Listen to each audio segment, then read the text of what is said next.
Unspoiled Network podcast. This is Spoil Me, covering Jane the Virgin, Season 1, Chapter 1, Pilot.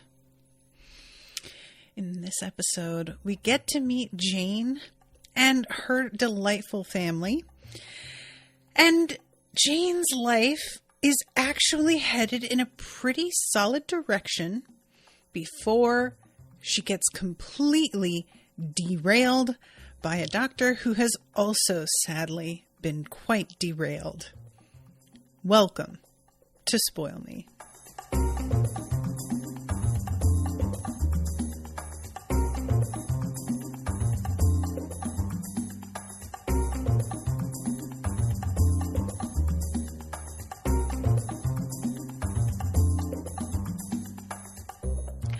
Welcome to the show, everyone. I am Natasha. Thank you very much to Gabriela for commissioning this episode. Gabriela, when I saw when I saw your name on the schedule right underneath Florian's, I thought for sure that you had accidentally double booked a One Piece episode with him. And when I clicked on it and saw that it was Jane the Virgin, I was like, oh shit, I didn't even know this was coming up. So I'm pretty excited. And I had never really there was no real interest for me in this show personally. I had heard some people say that they liked it, but it didn't have a massive groundswell under it particularly. And it was just sort of, it felt like something that was a little bit lighter and more fun. And anytime a show falls into that category, I tend to be like, yeah, all right, I'll get around to it. You know, it doesn't necessarily jump to the top of my list. Outright comedy, I am usually down to start right away because that feels like less of a commitment emotionally. Unless you make the mistake I did of thinking that Our Flag Means Death isn't going to completely wreck you emotionally, which I was wrong about. So I always am kind of excited when a show gets commissioned that I've had a vague interest in, but nothing too concrete. And it's the sort of thing where I feel like if this weren't commissioned, I don't know that I would ever get around to watching it, you know? And it's especially nice when something like this gets commissioned and then I start to watch it and I am genuinely very pleased with it. So this episode starts, and the conceit of the show, there's a storytelling device that they use, and it is a narrator who in the subtitles is labeled Latin lover narrator. I don't know if it's the same actor as the one that's in the telenovela, or if it's somebody entirely else and they just picked him because he has a wonderful voice, because he really does. He has a sort of sound to his voice like Antonio Banderas a little bit, very deep and rich. And he gives us the occasional voiceover and bit of background on different parts of the story because we go back and forth a little bit. And I thought that was a really fun way to set this up. And I'm also a big fan of this being used as a means of breaking up the drama a little bit. And this combined with the couple of moments where Jane sees the telenovela actor on posters and stuff interacting with her. At one point she could swear that she sees him wink at her.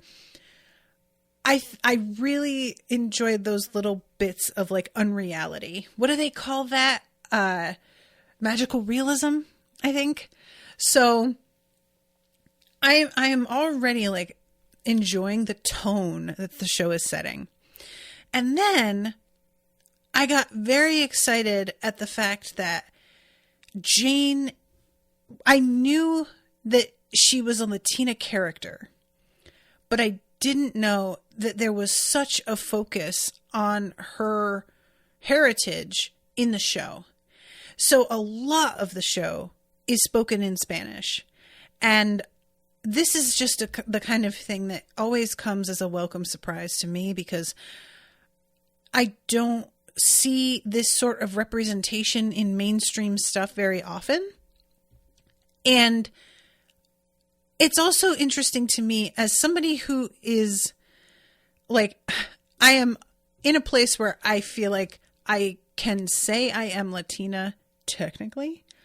And I definitely have that experience of growing up in a sense. I also hesitate to use it because I don't speak Spanish and was very disconnected from that part of my family for most of my life. So there's always a sense of tension for me when I am dropped into a world like this, and there's some of it that feels really familiar and some of it that I'm just like, yeah, but this isn't me at all, you know? And what I also enjoy about this is we get the start and we are meeting her abuela, whose name is Alba Gloriana Villanueva. Alba is teaching Jane about her virginity. And apparently, Jane as a child was very devout already, and her mother is not. So there's already this sort of interesting tension there where Jane has a completely different relationship with her, like, with her grandmother, and thus her mother is sort of weirdly left out of things because of the fact that Jane connects very much to a faith that her mother doesn't. And I often wonder whether or not that sort of thing leaves the person who is left out feeling kind of resentful or what.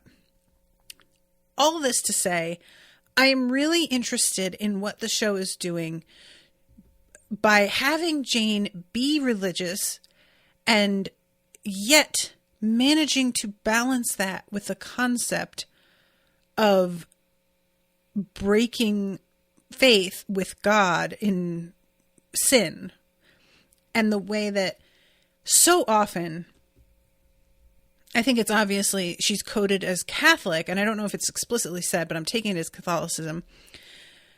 It is really easy to depict people who are religious as unsympathetic or too rigid. And there's certainly flavors of that with Alba, no doubt. But I really enjoy getting to see Jane, who is somebody that it seems, I won't say that she is non-judgmental, because she's certainly judgmental to a point. But it feels like she really is attempting to live her life the way that she feels is right. And there doesn't seem to be a ton of hypocrisy in the way that she behaves and the way she acts towards other people. So I am kind of enjoying getting to see a person who has faith represented in a way that is favorable, because it really doesn't happen that often, you know? So anyway, what her grandmother is teaching her is she has this like white flower in her hand. I don't know what kind of flower it is, if it's like a gardenia or what, but her grandmother tells her to crumple it up, and it's her mother from the side saying this is pointless. And when Jane tells her, "Mommy, shh," her mother looks kind of regretful. Again, there's a distance between her and her daughter, and what her daughter's being taught versus what she herself believes versus what she knows her mother believes, which we find out later. And that was quite a shock. And her grandmother has her crush the flower and says, "Try to make it new again. That's right. You can't ever go back. And that's what happens when you lose your virginity. You can never go back. Never forget that, Jane."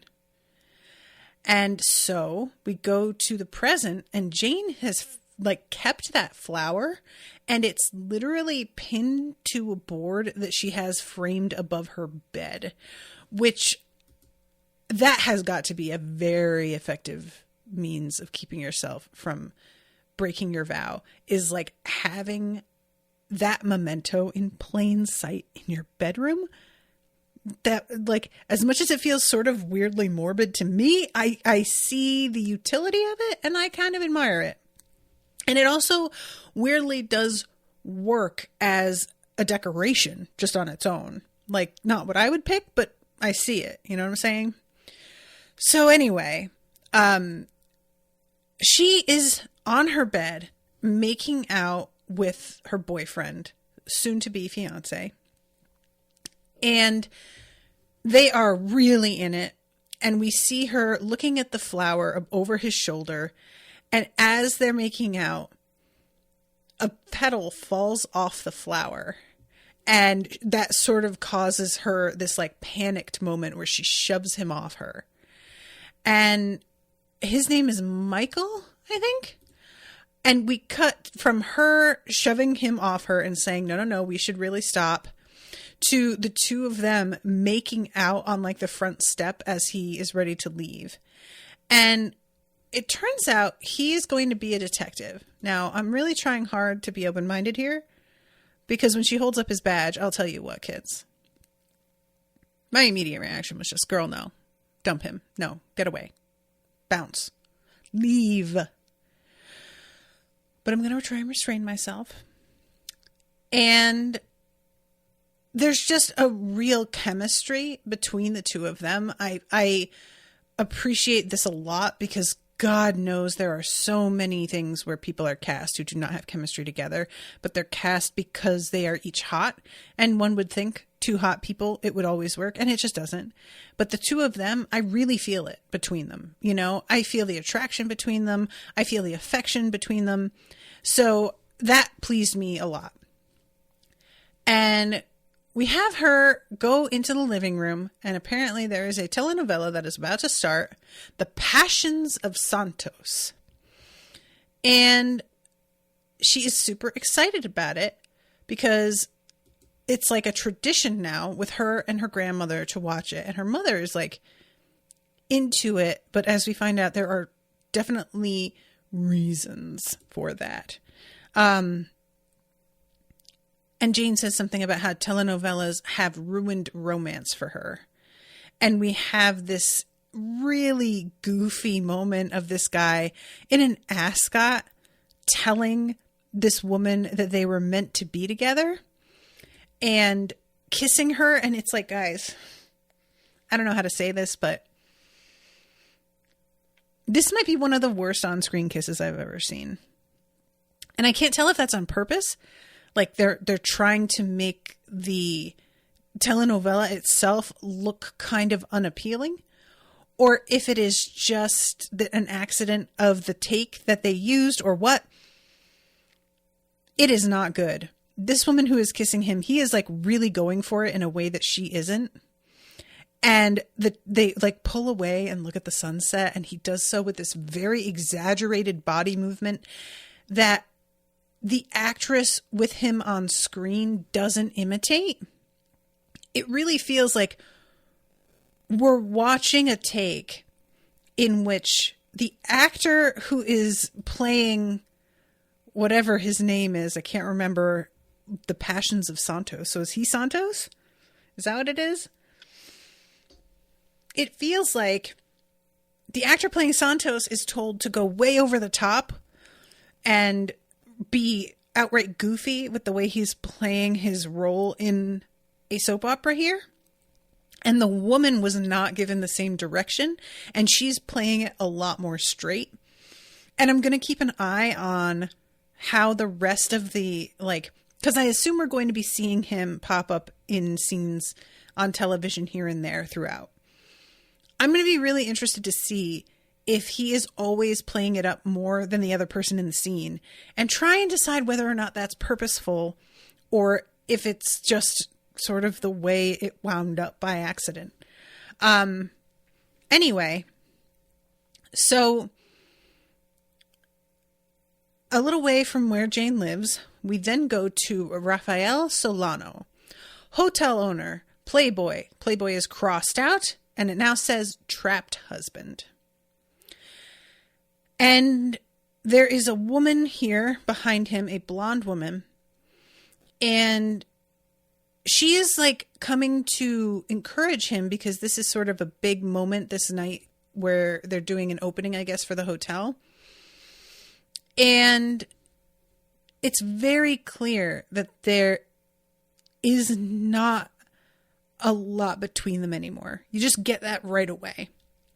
And she's trying to be supportive of him. And he is smiling in response to the jokes she's making. But it just, there's just a vibe of like distance. And he is stressed. And she says that maybe she can make him feel better.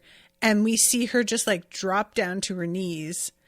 And then we cut to her reapplying her lipstick. And it says that she is a man-eater on the screen, which we eventually do find out that she is sleeping with like the head of, I don't even remember what you would call his role, he says, but I don't remember.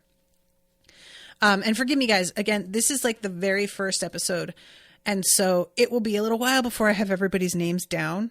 And if you are in the chat and you want to help me out, I would appreciate it. So she's like applying her lipstick, and a woman who I am assuming is her mother is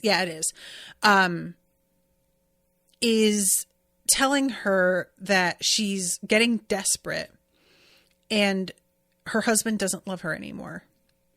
And Petra says tomorrow will change everything, which we later find out that tomorrow is when she's going to do the insemination without telling him and hopefully lock him into this marriage.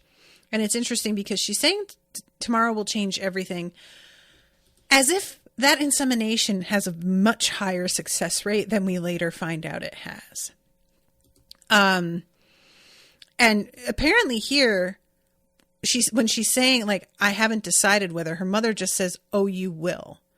And her mother is using some tarot cards, and it's too quick. I have tried a couple times to pause it in time to see the cards that she is drawing here.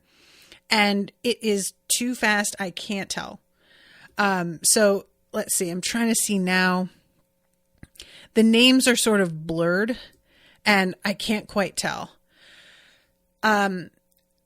Meanwhile, we have Jane, and she's talking with a friend of hers about the potential for Michael to propose to her. And she is certain he isn't going to, because they have a timeline that they have mapped out on their calendars about when it will be a good idea for them to actually get engaged. And apparently it's not for like years. So this guy comes in and he says, my name is Roman Zazzo, but everyone calls me Zaz. And I should say, he busts in here, just everybody decent, without actually checking into a woman's locker room. So this is already a guy that's on my bad side, because he has no respect at all and really seems to think quite a lot of himself. And he says, I work for the management company that just bought the hotel, so you can think of me as your new boss. And he has all of the girls going around and picking a straw. And there's one woman, a black woman with like curly hair, that he really gives the once over for a second, and she sort of smirks. This actor is familiar to me, but I don't know what I have seen him in. And he has them all draw these straws. Jane winds up with the short one. And so she is put in the position of having the mermaid tail. And she is pretty much just like on display in the pool, like leaning on what sort of looks almost like, I can't tell because it looks like a float, but it is very solid and staying in place. And I have to assume it's somehow like built into the pool. And it's just her in these like this clamshell bra, and she pours people champagne from her bottle that she's like, honestly, this is so great. It really is demeaning, but also I just love it. Like, this is the kind of job I think I would have really, really enjoyed, when I was younger. I'm much more like the guy next to her, because she says something like, I can't believe we have to do this. And he says, do what? With genuine sort of puzzlement, because it seems like he's having a great time. He's just like in the water, and he's using a giant wand to blow all these bubbles to sort of add atmosphere to the whole thing and make it seem more underwater. So then we go to, what is his name? Raphael and his sister. And we get like a little dossier on her later, but I can't remember her name now. And they are talking about the fact that he does not have feelings for his wife anymore. And that he feels like he should stick by her because he had cancer and she stood by him throughout all of the chemo and everything. And his sister is saying, just because she did that doesn't mean that you owe her the rest of your entire life. And she also says something about how like he used to be a much shittier person before. There's a sense of like him changing fundamentally because of the cancer that has made him understand his priorities a little bit more clearly than he used to. So the vibe is he married Petra for a lot of the wrong reasons because he was extremely immature. He got cancer and it made him reconsider many things in his life. And then he wised up and saw Petra differently and now feels like he wants out. And it's just part of like the experience of getting older, but it's sped up. The cancer sort of seemed to force a maturity that otherwise might have taken like 15 years to happen. And it's one of those things that is a really common sentiment that if you have gone through chemotherapy and your spouse has like stuck by you the whole time, that you now owe them more chances than you would otherwise necessarily be willing to give. And I had this with a very, very good friend of mine who was staying with somebody who kind of sucked because she had cancer and he was with her the whole time. And eventually it was very clear that he was like not a good guy. And she was still like feeling so guilty that she didn't want to break things off. And I finally sat down with her and was like, you absolutely have to end this. Like, he is a bad person. And we went and saw the Sex and the City movie. And there is a point at which Samantha, who had gone through cancer with Smith Jared, says the exact same thing.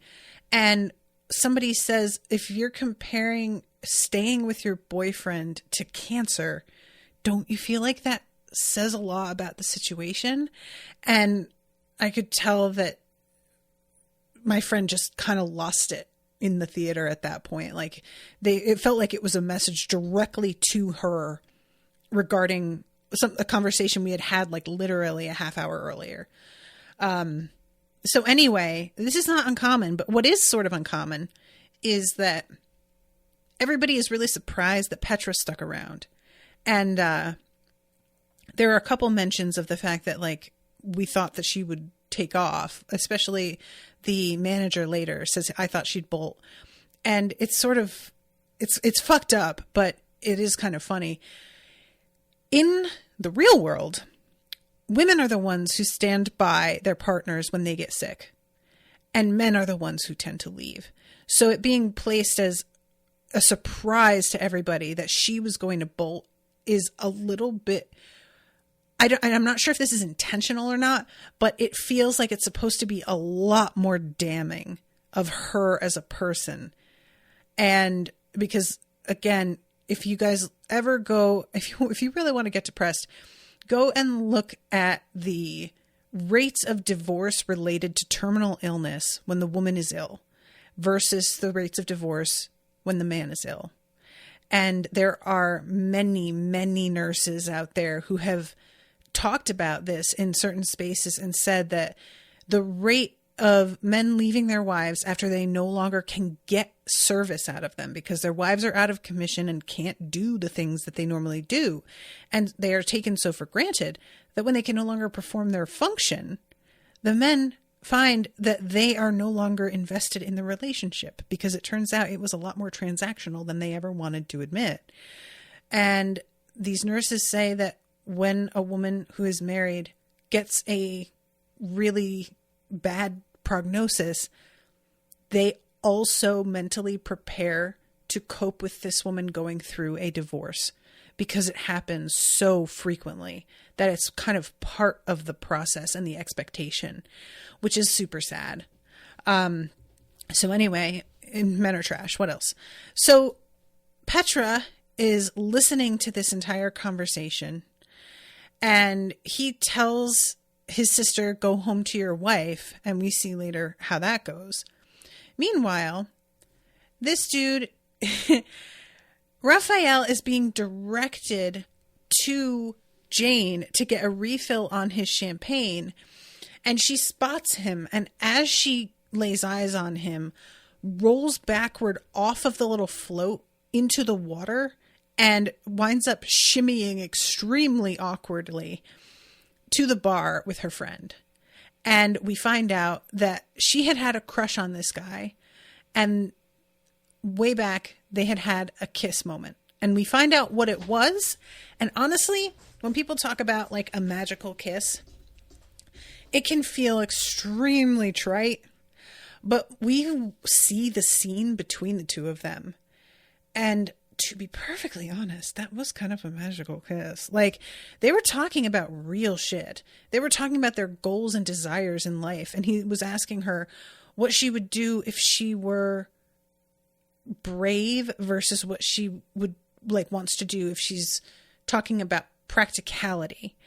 And I really like this moment between the two of them felt very genuine. And I don't know if we're going to find out he uses this sort of line on a lot of women, and by getting them to like, because he was labeled a playboy earlier.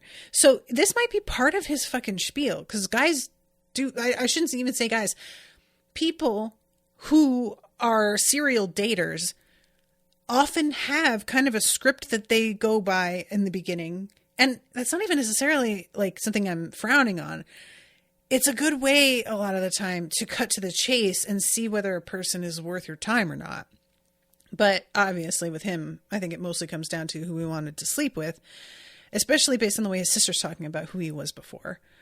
So yeah, she was evidently like pretty hung up on this guy, and she recognizes him immediately, but he does not recognize her immediately. And it's not until later on where she explains where she worked that he puts two and two together.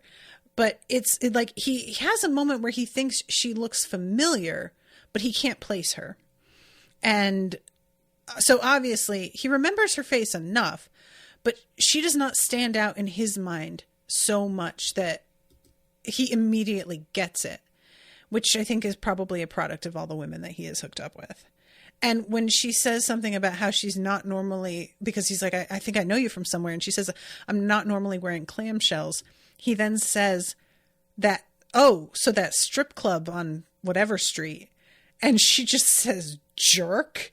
And he looks mortified. But then they are interrupted by his wife giving him a toast. So there's no real sort of consequence for that. It's just this moment of her being like, and I really don't think, even if they didn't have that heart to heart moment and recognize each other later, I think that he would have felt so mortified at implying that she was a stripper. And I do not have a problem with it. Like, stripping is work. It's fine.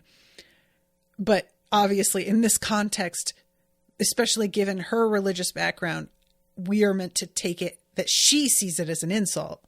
And I think that he would have felt so mortified by it, it wouldn't have actually wound up being an issue at all. I don't think he would have ever even said anything to her about it.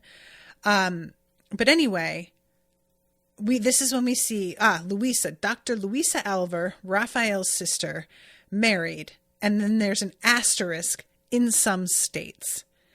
So yeah, she has a wife and she's coming home. And as she's approaching the bedroom, she hears something and we see her open the door and a woman's voice, Allison, saying, Louisa. And it says blindsided. And then we cut to Jane in bed with her mother asleep next to her, which I don't know if this is a super common thing for her, but it seems like it is. And I don't know if it's like a space issue in the house or a comfort thing between the two of them, or part of her ensuring that she stays a virgin or what. But either way, it just like was a strange moment, you know? So Michael says something about how you have a doctor's appointment at 9 a.m. and you have a class at 12. So get some sleep, because at this point it's almost 5 a.m. And she goes to the doctor the next morning, and it's Dr. Louisa, who has just had this horrific walk in on my wife cheating moment. And she is still emotionally absolutely reeling and barely holding it together. And she had to be here today. I appreciate it being mentioned. It wouldn't have been possible for her to just call out, because she is holding it down for another doctor who is out. So she has a pap smear, and that was supposed to be Jane. And then she has the insemination, and that was supposed to be Petra. And it's a weird moment, because obviously she's so emotional that she fucks it up and inseminates Jane. But when she walks in initially and says, "Are you ready for your insemination?" Jane had been like asleep. So she just like wakes up and is like, "Oh, sorry. Yeah. But she didn't actually hear the insemination part. And then when Louisa goes over to the actual place where the insemination was supposed to happen and sees that it's Petra, I was sort of like, Petra, why would you go to her? Honestly, like, and it's super clear what she's doing in attempting to trap her husband in this relationship and using a baby to do it. And she simply can't like have sex with him and forget her birth control pills or anything, because apparently the cancer that he had made it so that he wouldn't be able to have children. So he has this one sample of like viable sperm that I guess he froze before he started his chemotherapy treatments. And it's the only shot they've got. So she tells Dr. Louisa, like, if you don't do it, somebody else will. And I was like, I mean, yeah, they would. So why are you going to her? Like, Petra, what are you doing? And as we see later, Raphael is no fool, and he knows what Petra was doing and attempts to like initiate a divorce and says, "I think you knew this was coming, and that was why you used my sample." And she slaps him, and he's like, "Yeah, see, we bring out the worst in each other. And I think that we're done here, but it isn't that simple, as it turns out." So this whole thing results in Jane getting inseminated. And eventually Louisa realizes her mistake. And then we have this interesting moment with the voiceover where he's saying that she thought the accidental insemination was the worst mistake of her life, but she was wrong. And there's a knock on the door, and this absolutely stunning woman walks in. I mean, and she's labeled ex-friend, ex-lover. This woman, I feel like she is what I picture when I think of Lara Wraith in the Dresden Files. Like, just so effortlessly beautiful. And I'm sure it's not effortless, but it feels like it, you know? And I was just like, how dare you exist? Honestly, there are people that are just so beautiful that you're like, it's just kind of rude that you are here on the earth with me. Like, honestly, have some consideration. But she used to practice law, and it's not mentioned why she no longer does.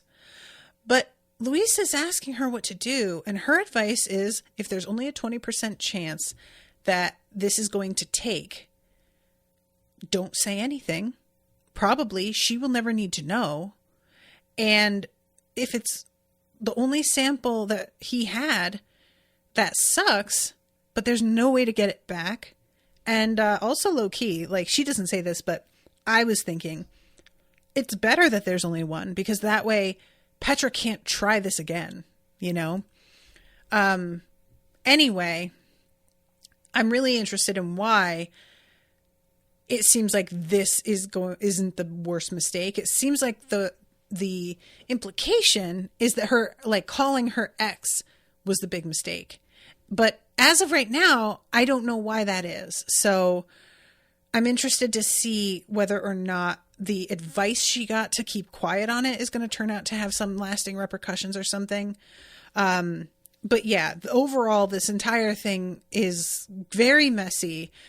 And Louisa, the question that her ex asks is, were you drinking? And so we find out that she is on probation already, and potentially this could lose her license for good, making a mistake like this. Even though she wasn't drinking, there's really no way to prove she wasn't. And if she has that history and she fucks up like this, it doesn't look good, you know? So I really felt for her because that fucking sucks, especially after getting cheated on. Like, so next scene is Jane feeling nauseous. A couple of nuns get on the bus with her and her mom, and she tries to stand up to make room for them. Her mother doesn't even want to, which I do like. And then she faints, and it turns out she's pregnant, and her mother are laughing because it's just an impossibility. And the way that this doctor responds, and it's honestly, he's played as a bit of a dickhead, but it makes real sense how he reacts. He thinks that either she is lying about being a virgin to him, then, oh no, she's lying because she's with her mother. And if her mother weren't here, she would tell me the truth, but she just doesn't want her mother to know. And then eventually just you're in denial or want to think that you didn't have sex and you did. Like, because, you know, a lot of people are taught that unless direct penetration and breaking of the hymen happened, you are still a virgin. But you can do a lot of things without penetration that could lead potentially to pregnancy. So I think that he's sort of trying to be like, girl, you got to stop clinging to this virgin thing, because obviously, and he just doesn't understand how genuine she is about this. And it's a personal thing. She's not trying to posture about being a virgin. She just is. And so what he is saying is happening is impossible. But she quickly puts it together with this doctor that she visited. And then we jump over to Louisa, and she is explaining what happened to her brother and Petra. And Raphael, she has to explain that she inseminated a different person, and that she's really sorry, and that this is her fuck up. And when she says that girl is here, I don't know if I think she must be aware at this point that Jane is pregnant, and that's why she called the brother into the office so that they could like do this whole thing in person, because otherwise she would never. And all of a sudden her mother like blurts out, I had sex with Bruce 3 days ago, who's apparently like kind of a bad news dude that Jane was hoping her mother had stopped seeing. And her mother is like afraid to keep lying to Jane because she is still under the like supposition that potentially her daughter is like a divine being or chosen or something. And I can't lie to a religious messiah. So anyway, this is when she finds out that she is actually pregnant, that the insemination happened. And I love that she imagines this telenovela star there telling her to breathe in and out. I know exactly how you feel. When I found out the deepest, truest love of my life was really my half-sister born as a result of my father's secret double life, I was devastated. I really do. This guy's hair, his ascots, I mean, it's just really too much. So anyway, I love her mother's reaction. You should be in jail. How dare you? And the doctor gives Jane an abortive pill and tells her, you can just take this. You do not need to speak to the father. There is no requirement of that. You don't have to consult with him at all. However, he does know that you're pregnant. And she says, the father? And I realized all of a sudden, oh yeah, she hasn't no idea who this is actually. There was a moment where I sort of thought maybe she did and she was reacting this way because she had the crush on him, and it's like so emotional, be impregnated by somebody that she was kind of into. But it's more a reaction to the fact that she does not know her own father, and she really struggles with the fact that, as far as she knows, her mother like didn't even really know her father, and that the father that she would have chosen, Michael, isn't. So she goes straight to see him, this precious baby. He's got candles lit. He's making her favorite grilled cheese. He is truly adorable. She comes in and he has this all prepared. He even called her family because he thought for sure she'd say yes. And she has to tell him what's going on. And I really appreciated his immediate acceptance of the facts. And he did not think she was lying about, like, you know, I think a lot of guys would think this is too wild and you had to have made it up. But Jane is such a sincere person. I don't feel like there was a moment where he doubted she was telling the truth here. But honestly, he is very cute, you guys. He reminds me of my boyfriend from college. And he says, can we just pretend like you did say yes? And she says, yes, I would have said yes. And then we go back to the hotel, and this moment with Raphael and the manager, who is talking about whether Petra would stick by him with the baby. And he's saying, she stuck by you through cancer. I think maybe you're underestimating her. But we find out later he is fucking Petra, and he has a vested interest in her managing to hold on to this marriage for a little bit longer, because Petra's, prenuptial agreement says that they have to be married for a minimum of 5 years. So unless she makes it to that point, she isn't going to get her like $1 million payout. I don't even know how much it is. I don't remember. I feel like it was more than $1 million, but it might've been $1 million. So yeah, I am assuming he's sort of in on this with Petra, and that the deal is that if he plants this like in Raphael's head, she and him are going to sail off into the sunset with the money together. But honestly, what kind of a douchebag do you have to be giving this guy marriage advice in this way that feels like I really have your back, bro, and actually be sleeping with the woman in question? Like, I just don't know what kind of person you have to be to pull off that kind of deceit to someone's face repeatedly every day with a smile and like I don't know. So we go to the sort of like engagement celebration, and there is an interesting moment where Michael is surprised that his brother is here. And his brother has a little bit of a scrappy look to him. He's got a sort of rumpled jacket he's wearing and like 8 o'clock shadow. And his hair is messed up. And he says that he was hurt that I didn't get invited to your engagement party. And Michael says, well, I'm sorry I hurt your feelings, Billy. And Billy says, don't treat me like I'm a bomb that could go off, which, I could, right? I mean, everybody here, your fiance, who thinks you're such a good guy. And as he says this, Michael grabs him and pulls him away from the crowd and says, do not threaten me. Do you understand me? And he's pretty aggressive about it. And I was like, I couldn't tell how serious this was. Like, because what we see later is that he has some photos of Petra fucking the manager.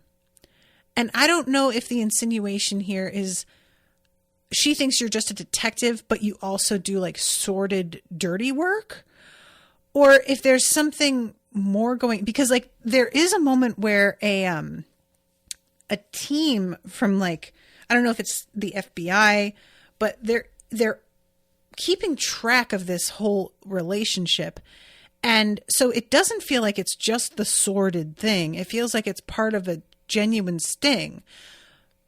So I don't know if this is even part of what his brother is threatening him about. But obviously, this is a secret that's going to eventually come out. And Michael being like worried and not willing to tell her things. I just, look, if you are in a relationship with somebody and you plan to like marry them and live with them, if you have a big secret and you think you can keep it from them, you are wrong.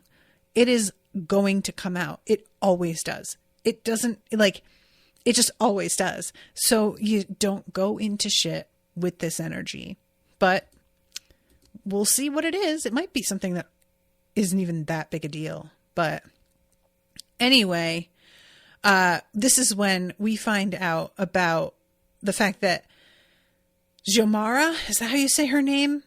Jane's mother, her lover who got her pregnant told her to abort the baby when she got pregnant. And she had not seen him since until 16 months ago when she went into a, what is it? A croqueteria? I can't remember if I'm saying that right. But she spots somebody and we wind up finding out that it was like on the television. So I guess this show is like fairly new.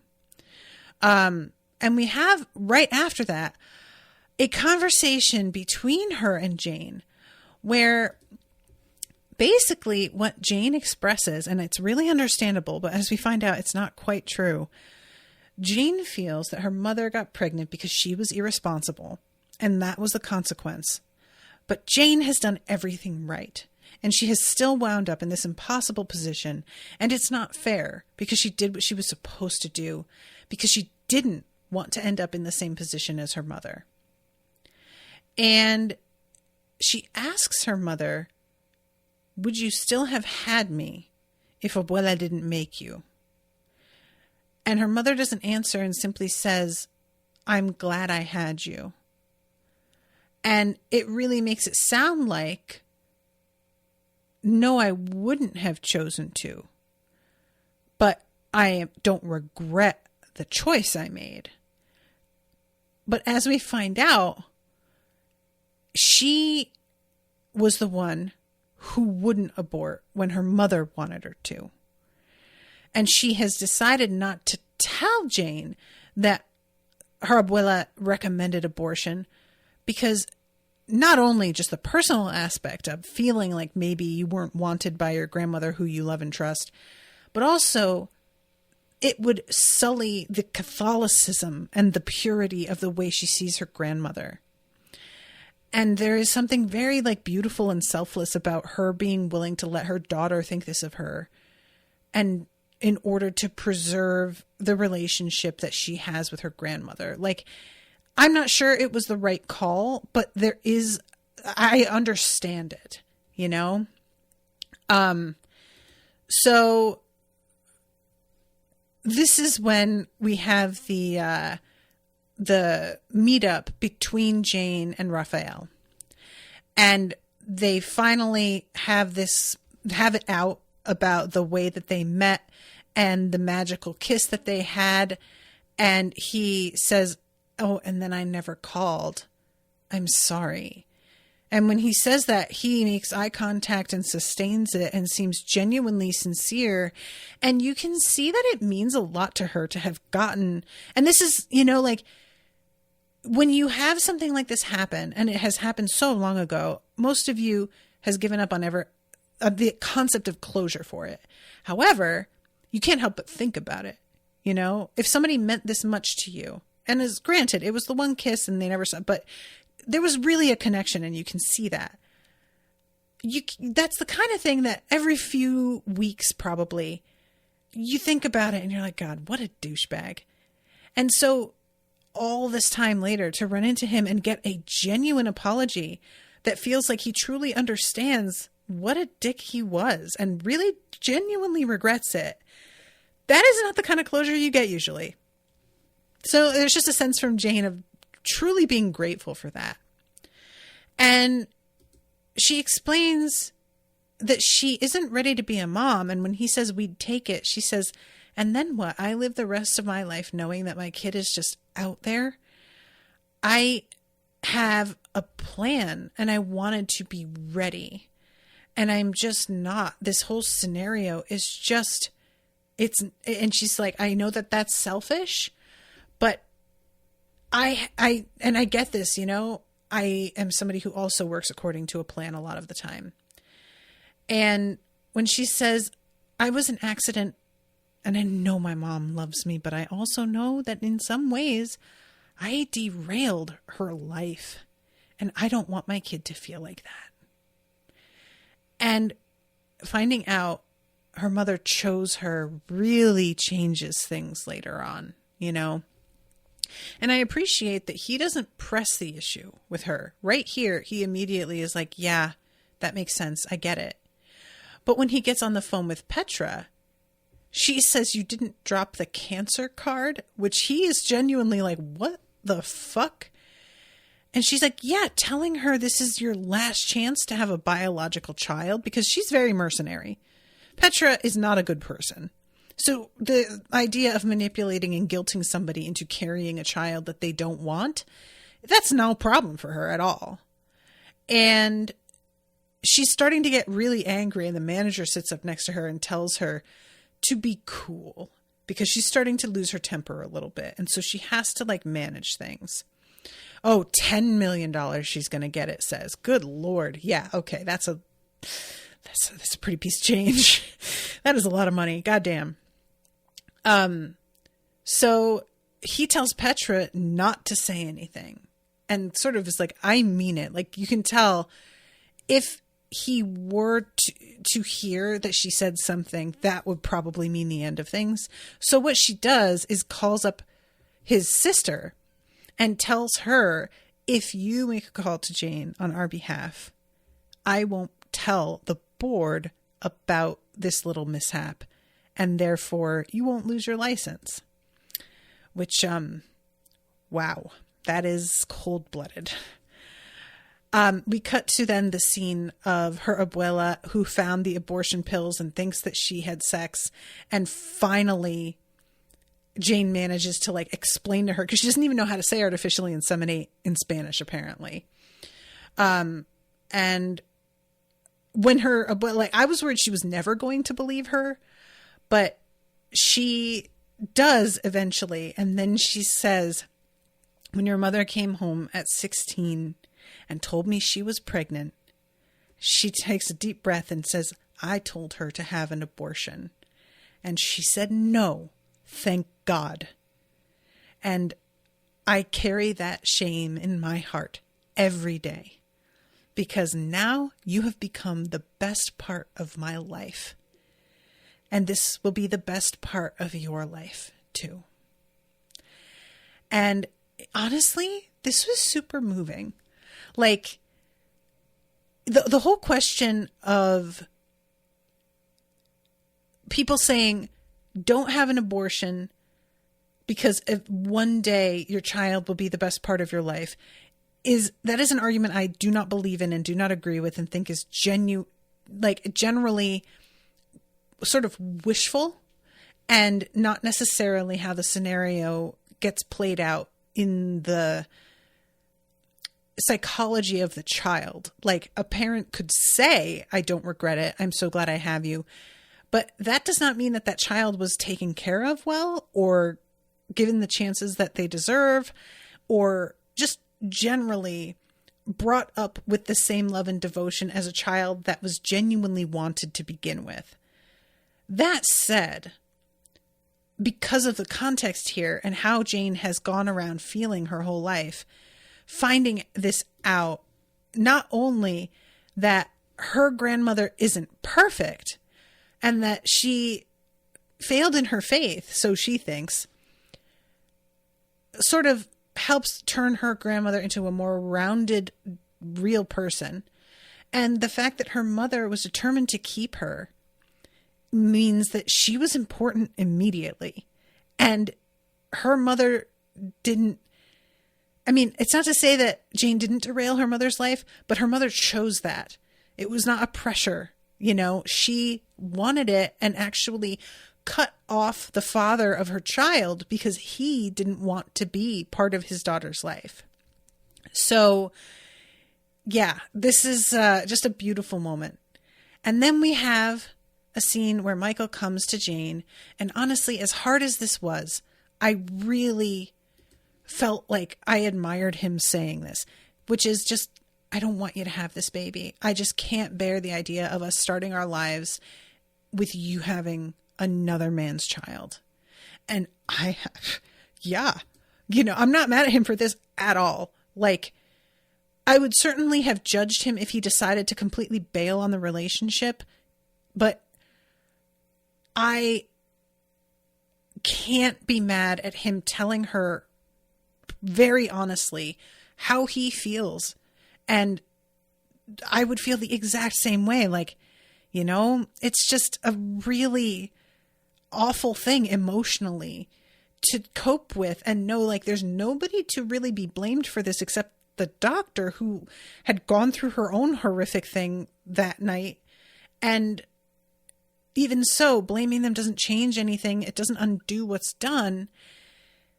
And this kind of honesty and him being willing to talk to her and tell her this, for me, means that they have a pretty solid relationship. You have to be able to have these kinds of conversations and be real with one another on a fundamental level, or that shit's not going to work.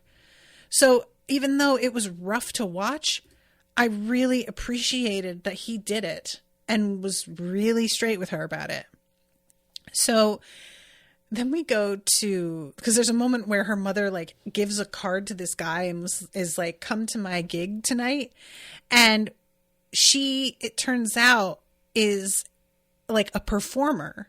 And I don't know, like I don't know if she's written these songs or what, but she is singing and dancing and she is fucking owning it, really into it. She's got dancer's legs for real. But yeah, she's quite a saucy one. And when she tells her mother who got her pregnant, she doesn't even tell her. She tells her some army guy, I didn't catch his name. And I love the fact that her grandmother is holding one of those flowers and squeezes it when she gets this news. So yeah, she didn't even tell her grandmother, because I'm sure if she had told her, her mother would have, I said grandmother, her mother would have tried to somehow like get him involved perhaps. Although I say that and her mother, didn't even want her to have it. So maybe not, I don't know. But in general, she just wanted to keep him a secret. So saying that she doesn't even remember his name is a very easy, good way to do that. So, we have the moment where Jane tells her, Abuela told me the truth about everything, and just the whole explanation. And I love her saying, like, you having a choice, whatever you decide, having a choice helps, I think, which fucking yes. And she says, Michael doesn't want me to have it. And of course I get why, but Dr. Alver called and said that the father had cancer and this is his only chance to have a biological child. And says they're this great couple, loving and wonderful, and all they want is a child. And then we cut to him telling Petra that he wants a divorce. And it's really quite a scene. Like, he is being really honest with her in a way that I also admire.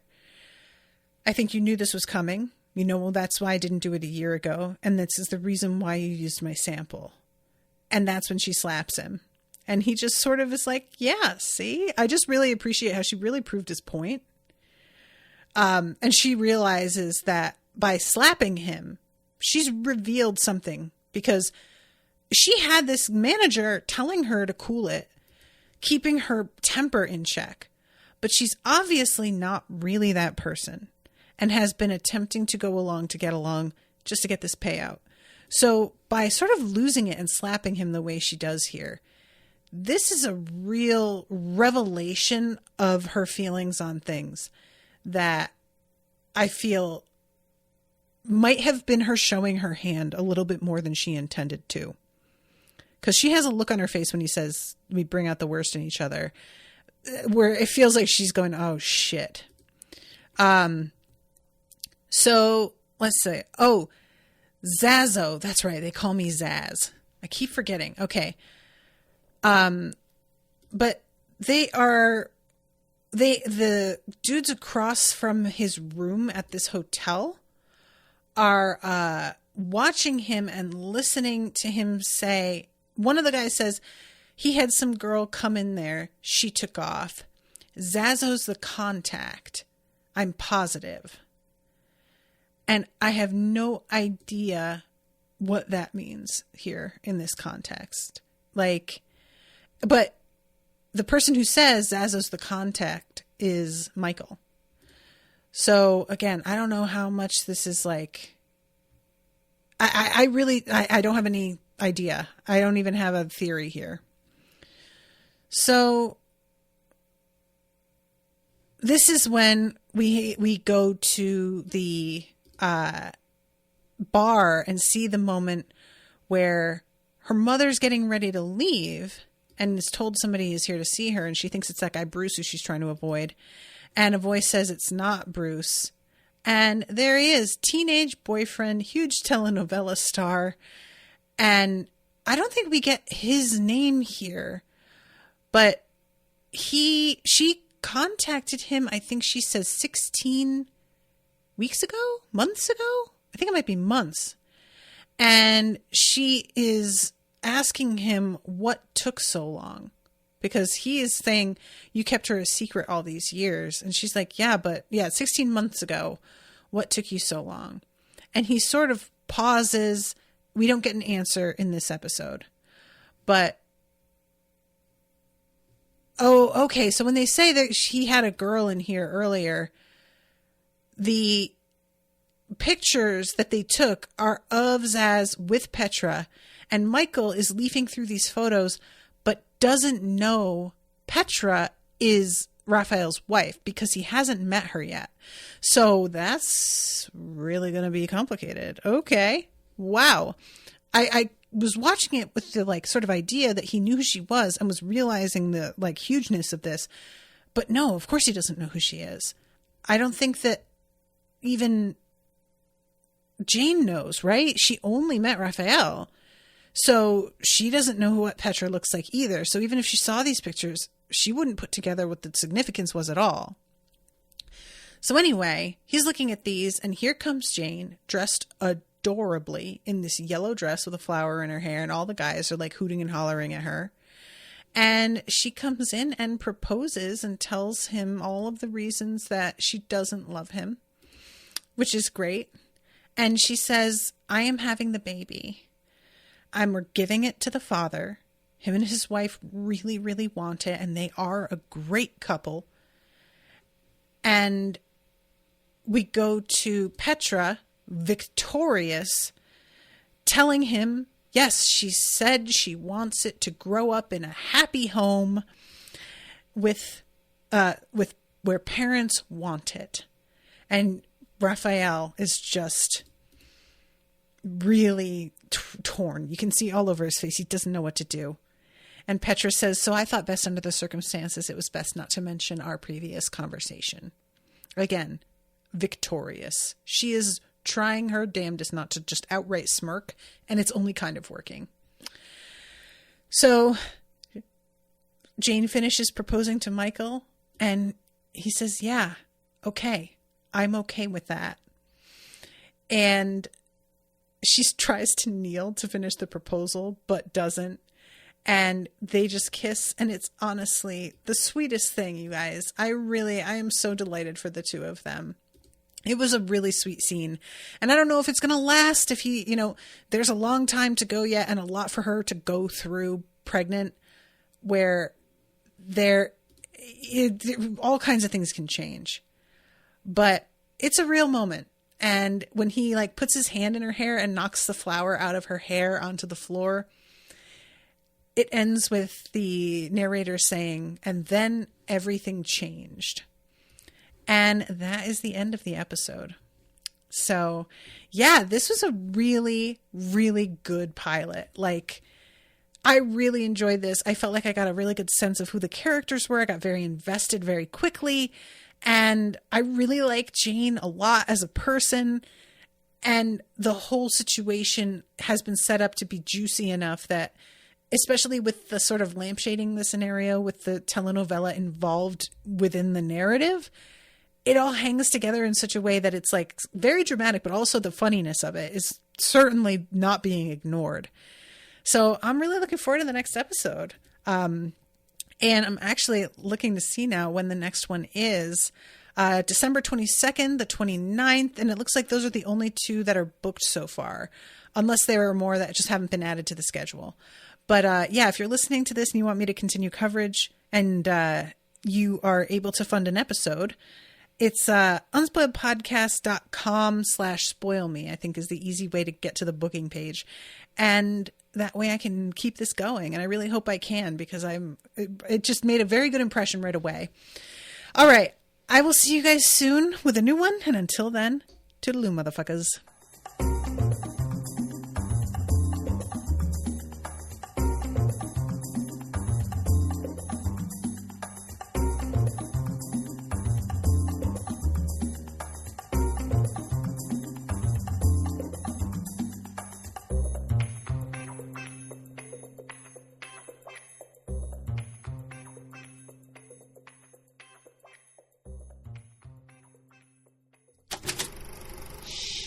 That was an Unspoiled Network podcast.